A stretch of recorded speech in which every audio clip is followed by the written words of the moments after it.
Yeah, Catherine, this strike caught many clients of Lorain County Job and Family Services off guard. Several people reached out to us here at News 5. They were worried about possible service delays or even the loss of benefits.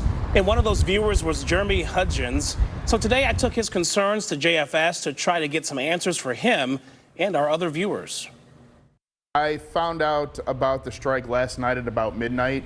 And ever since, Jeremy Hudgens has felt uneasy. He's disabled and works part-time while living with cerebral palsy. He has paperwork to turn in to Lorain County Job and Family Services in order to continue his medical coverage and food assistance benefits. Here's what it is right here.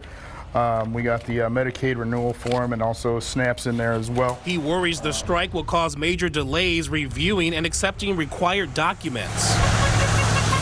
Who's going to handle it? Who's going to take it in, and will it get there in a timely fashion? You've already taken some action. You've called the county commissioner's office. What did you say to them? There's three sides of the stories, his, hers, and the truth. I get it. Both of those sides don't realize that they are hurting people who are disabled, people who are elderly, and they're thinking about themselves and not the people they need to help. Jeremy's just one of the people who emailed us, and I told him I emailed Job and Family Services to try and get some answers. I'm looking to touch base. We're getting a lot of questions about what the strike means. So they said, we remain fully open for all services, including walk-in hours. I'm gonna head there. I went there as well, saw workers picketing, but still people inside able to get information and fill out forms. Remember, Job and Family Services oversees child care assistance, child support, food and medical benefits, along with other social services. Christopher Cabot is the executive director. Logistically, what does this strike mean for clients of JFS? Yeah.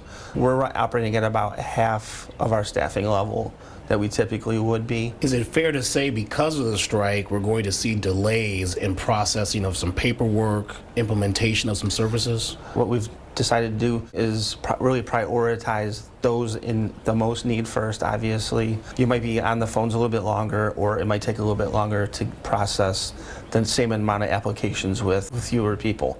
But nobody's gonna be denied any services or not get something that they're eligible for. Cabot says some employees are working overtime and supervisors, including himself, are stepping in to help cover the workload. Because we're never going to turn our backs on our clients. Jeremy wants the parties back at the bargaining table. What can we do to make sure that the residents of Lorain County who need these services aren't the ones hurting?